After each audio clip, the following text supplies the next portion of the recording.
Este sabe latín. Esa frase se solía aplicar a los más listos del lugar, no sé si tanto a los más sabios, pero sí a los más avisados. El dominio del latín tiene ese aura de cultura y también un reverso, digamos, un poco tenebroso que ha cultivado la literatura en la figura del dómine y el pedante que salpica el habla de locuciones latinas con o sin sentido. Entre la culta latiniparla y el latinajo pues se abre un amplio campo de maestros de humanidades, que es los que estudia precisamente este libro del que vamos a hablar, Los que saben latín, historia de un personaje literario, publicado en Guillermo Escolar Editor y que han escrito Francisco García Jurado y Javier Espino Martín, a los que saludamos ya. Buenas tardes. Buenas tardes. Buenas tardes.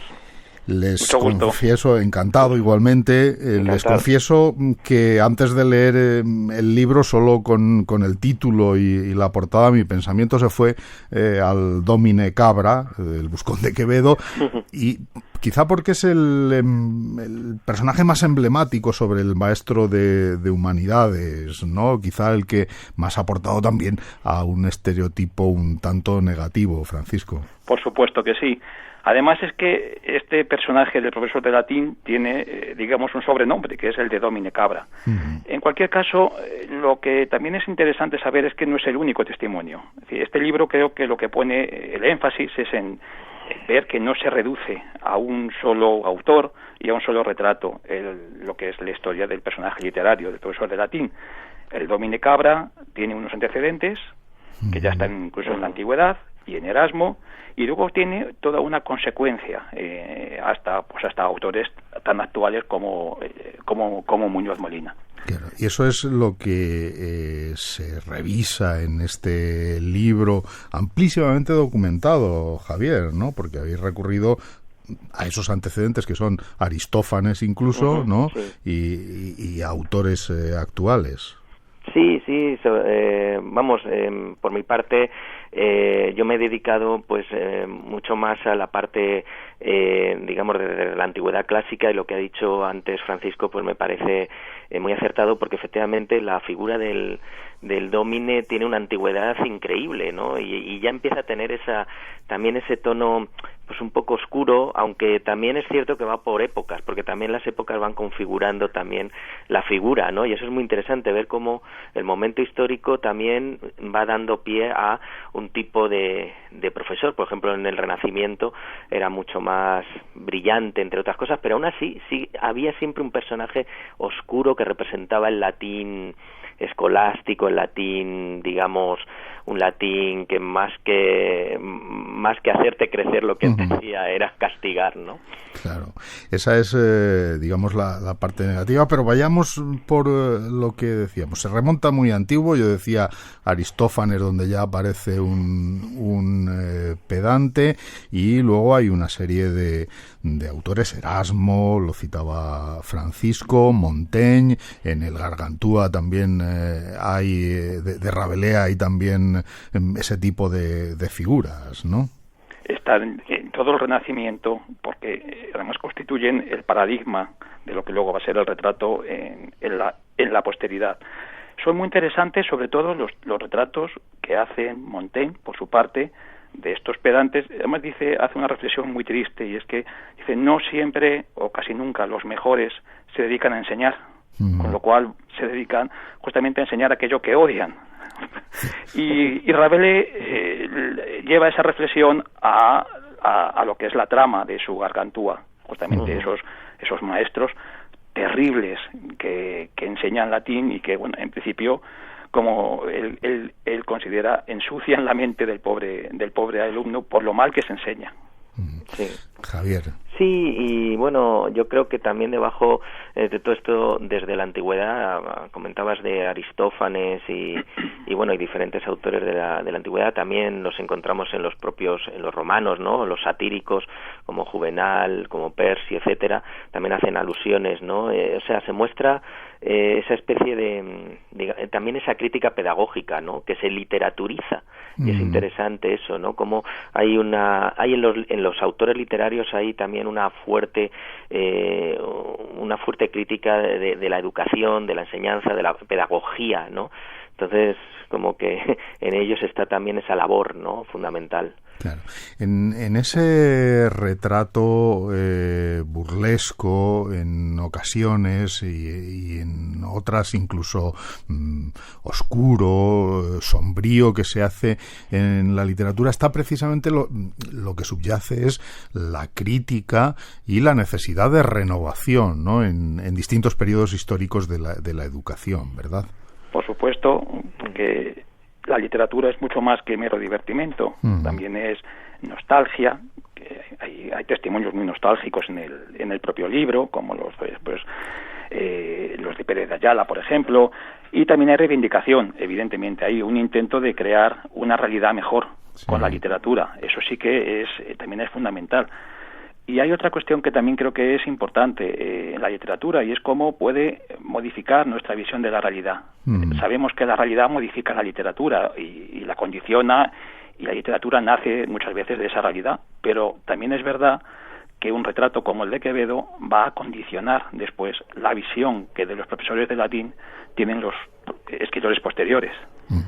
Desde luego, y como decía, estamos incidiendo sobre todo en esa visión del gramático, pero también hay algunas otras visiones, digamos, positivas o nostálgicas de quien ha sido un sabio prudente, que enseña. Creo que citan ustedes, por ejemplo, la de Luis Vives, ¿no? Y su Filoprodón, si no recuerdo mal, que es ese maestro venerado, ¿no? Sí, en el caso de Vives en concreto es interesante porque ahí se muestra también cómo entran en conflicto pues dos formas de entender también pues la cultura, la enseñanza, etcétera, ¿no? Y Vives nos está mostrando lo que debería ser un profesor frente a lo que era antes, ¿no? Entonces, pues eso, antes un poco completando lo que ha dicho Francisco, que efectivamente estos retratos acaban siendo más claros que los propios tratados educativos o pedagógicos de la época, ¿no? Porque te muestran muy vivamente pues lo que se pretende introducir contra lo que se pretende denostar o rechazar, ¿no? Y Vives lo muestra muy bien con este retrato positivo de un maestro que debería ser, que está siendo, porque está entrando el Renacimiento, y que debería implantarse, ¿no? Frente al otro que debería ya estar en retirada, ¿no? Bueno, y lo mismo ocurre, por ejemplo, con la llegada de la institución libre de enseñanza, el krausismo y los intentos de renovación pedagógica, que ahí también está recurriendo al retrato negativo. Por ejemplo, citan ustedes el que hace Valle Inclán del arcipreste. Dice que le enseñó el latín o que le torturó con el latín, ¿no? Lo que ocurre es que Valle Inclán es el primer Valle Inclán y hace un retrato sobre todo estético. No hay una crítica, más bien es un muchacho que está estudiando, fíjense, es muy interesante, estudiando el Nebrija, bajo el alféizar de una ventana de un pazo gallego, y es en Nochebuena, es decir, es en ese momento que está fuera de el tiempo en que ya no hay que estudiar. Y eso además es un tema literario, y luego hemos ido viendo esta dimensión metaliteraria que tienen los retratos. Por ejemplo, luego en Hermann Hesse, nos vamos a la literatura alemana, Bajo la rueda, encontramos ese mismo motivo de estudiar a destiempo, fuera del momento en que realmente corresponde estudiar. En el caso de Valle Inclán es simplemente un testimonio emotivo, nostálgico, sin mayor crítica, aunque es verdad que este cura, profesor de latín, al que luego le cantan unas coplillas satíricas, claro, se enfada y carga contra el pobre estudiante, ¿no? Contra el pobre muchacho. Pero yo, sobre todo, de esta época de la institución libre de enseñanza, me gustaría destacar a Federico Rubio, al médico, al médico sí, gaditano. Que aparece en el estudio, efectivamente, sí. Pues que adelante, Francisco. No, creo que ese es un retrato fabuloso de una persona que ya está viendo el cambio de cómo aparece una especie de es un domine, dice, pero ya es laico, ¿no? Y y ya estamos entrando en otra época, ¿no? Esto también es importante. Y luego ver cómo parece sorprendente, y no lo es, cómo la literatura va reflejando, igual que decía Javier antes, este proceso de cambio, ¿no? en la educación y en la concepción del docente. Esto creo que también es este libro es una especie también de pequeña historia de la enseñanza del latín desde la literatura. Sí, yo quería decir también que es curioso porque hasta el siglo XIX se percibe más una crítica desde lo pedagógico, ¿no? Aunque está todo marcado por un carácter, por rasgos literarios, pero hay una crítica muy satírica, ¿no? La sátira predomina a la pedagogía, a la forma de educar, ¿no? A una forma de entender el mundo, ¿no? Desde perspectivas quizás hasta más sociológicas. Pero a partir del XIX ya empieza a haber más carga, como decía Francisco, más carga de esa nostalgia, esa melancolía, cierta tristeza, también cierto descreimiento, cierto escepticismo, ¿no? Y es muy interesante y casi llega hasta el 20, ¿no? Yo creo que es muy interesante ver cómo podríamos ver dos grandes bloques, ¿no? También. Uh-huh. Ciertamente, y decía Javier que llega casi hasta el 20 porque, bueno, ustedes ilustran la polémica o la cuestión de la todavía reciente desaparición del latín de los planes de estudio con dos personajes como Antonio Muñoz Molina y Manuel de Prada, ¿no? Es decir, que prácticamente esa visión llega hasta nuestros días, ¿no? Curiosamente llega hasta que termina el BUP y el latín deja de ser obligatorio. Este es simplemente una constatación, no es tampoco una crítica ni es nada peyorativo. Llega hasta ese momento en que el profesor de latín deja de ser obligatorio. Lo interesante de estos dos testimonios, el de Muñoz Molina y el de Juan Manuel de Prada, es que resumen todos los demás. Yo creo que fue un poco el aspecto casi milagroso de este libro, ¿no? Cuando vimos que al llegar a estos dos, a esta especie como de epílogo, ¿no? De un retrato extenso, complejo, ellos, en particular Muñoz Molina, está recogiendo lo que cuenta Unamuno, lo que cuenta Quevedo, lo que cuenta Machado sobre la monotonía de la lluvia en los cristales. En esa clase, dice Muñoz Molina, donde él daba latín, donde siempre era invierno, ¿no? Y eso es muy interesante. Es decir, yo no sé, no hemos tenido ocasión de hablar con el autor, pero en qué medida él era consciente de que estaba resumiendo y de toda esa tradición literaria. Exacto, ¿no? Exactamente. Y queda reflejada ahí precisamente en el retrato, porque yendo al efecto, no sé si quieren entrar o no en los efectos de la desaparición del latín de los programas educativos distintos al bachillerato de letras, porque vemos ahora que, por ejemplo, de los distintos al bachillerato de ciencias quieren excluir las matemáticas. No sé si este tipo de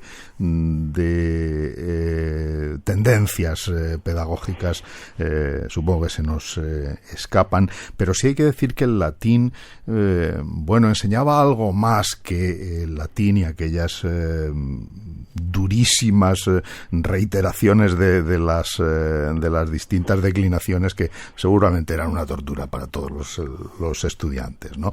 Y era cierto amor por la literatura y también una forma de pensar, ¿no? El latín es un idioma muy estructurado y muy claro en ese sentido que ayuda incluso a pensar, ¿no? No sé si... Sí, yo la verdad es que, un poco hacia algo, quizá una perspectiva un poco más... claro, lo que antes decía Francisco, el final del libro acaba siendo como una especie de gran coda, ¿no? De final último, ¿no? Pero no solo sino del latín mismo, o sea, ya es como hablar sobre algo que ya no va a existir, ¿no? O sea, es una cosa muy interesante, ¿no? Y claro, sobre esa no existencia, pues se hace muchas veces este tipo de planes de estudio, yo soy muy crítico a ellos, pero se hace muchas veces sobre prejuicios, ¿no? Porque por lo menos yo conozco mucha gente, profesores además de ciencias, y casi todos son de ciencias, que me hablan de que sí, pues sí, en su momento fue una tortura, pero luego agradecen muchísimo al latín cierta capacitación, cierta fijación de estructuras, cierta forma de entender el mundo mucho más argumentada, y que ahora precisamente sería muy necesario, porque estamos en una cultura excesivamente de la imagen, ¿no? Una imagen que no está mal la imagen, pero está mal cuando no la das estructura ni orden, ¿no? Y el latín ahí ayudaría muchísimo, pero claro, te asientas sobre el prejuicio, que es algo que es inservible, que no vale, etcétera, pues es que si vamos así empezamos a quitar muchísimas cosas que supuestamente no valen, ¿no? Y al final te quedas con que lo único que vale es la comida y poco más. Francisco García Jurado, que es catedrático de Filología Latina en el Departamento de Filología Clásica de la Universidad Complutense, también conocedor de Virgilio, buen conocedor y autor de 15 libros sobre literatura clásica, y Javier Espino Martín, doctor en Filología Clásica y profesor de la Universidad Nacional Autónoma de México, nos han ayudado a conocer esta historia de este personaje literario, del Dómine, del profesor de humanidades, y a evitar tópicos. Así que muchas gracias a ambos. Gracias. Los que saben latín, historia de un personaje literario, en Guillermo Escolar, editor. Buenas tardes y hasta una próxima ocasión. Un abrazo, buenas tardes. Un abrazo, muchas gracias.